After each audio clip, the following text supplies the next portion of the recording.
नाशिकच्या जागेवरून भाजप आणि शिवसेना शिंदे गटामध्ये सुरू असलेला संघर्ष आता टोकाला पोहोचलेला आहे, कारण अद्यापही नाशिकची जागा नेमकी कुणाची हे जाहीर झालेलं नाहीये। काल खासदार हेमंत गोडसे यांनी मुख्यमंत्र्यांची भेट घेऊन ठाण्यामध्ये मुख्यमंत्र्यांच्या घरासमोर शक्ती प्रदर्शन केलेलं होतं।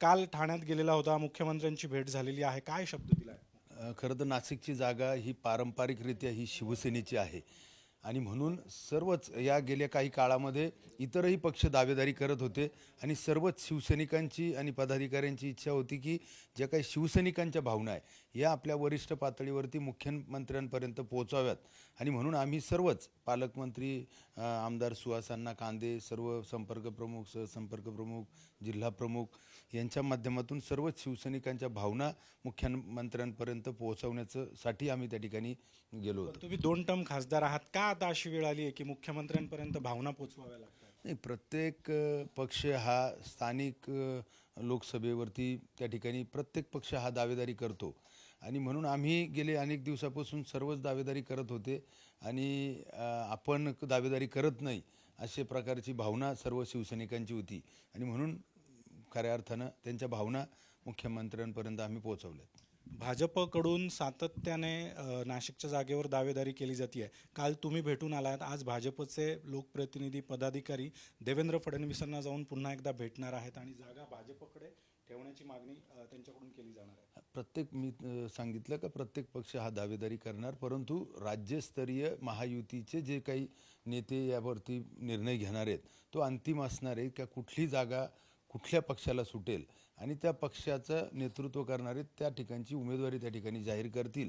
त्यानंतर सर्वच पदाधिकारी एकत्रित येऊन त्या उमेदवाराचं काम करतील असा आपल्याला विश्वास आहे। भाजप पदाधिकाऱ्यांमधून असा सूर आहे की हेमंत गोडसे यांना उमेदवारी मिळाली तर भाजप कार्यकर्ते त्यांना मदत करणार नाही, प्रचार करणार नाही, अशा पद्धतीचं उघडपणे बोललं जातं। नाही, मला असं वाटतं का काही निश्चित काही प्रमाणामध्ये जोपर्यंत उमेदवाऱ्या या ठिकाणी जाहीर होत नाहीत तर तोपर्यंत कदाचित असा सूर असेल, परंतु सगळ्यांनाच आज कोणाला सुटणार आहे कोणाला नाही प्रत्येक पक्षाचा कोणी कार्यकर्ता असं बोलू शकतो, परंतु ज्यावेळेस महायुतीचे वरिष्ठांकडून सगळ्यांना सांगितलं जाईल आणि आजही सांगण्यात येतं का जो कोणी उमेदवार महायुती देईल त्याचं सर्वच पदाधिकाऱ्यांना त्या ठिकाणी काम करावं लागेल। अजित पवार गटाने पण नाशिकच्या जागेवर दावा केला आहे, छगन भुजबळांनी नाशिकची जागा मागितलेली आहे, त्यामुळे कुठेतरी वेळ लागतोय नाशिकची जागा। नाही, अद्याप महाराष्ट्रामध्ये महायुतीच्या म्हणजे अलायन्स पक्षात जे आहेत शिवसेना राष्ट्रवादी यांची अद्याप कुठलीही जागा जाहीर झालेली नाही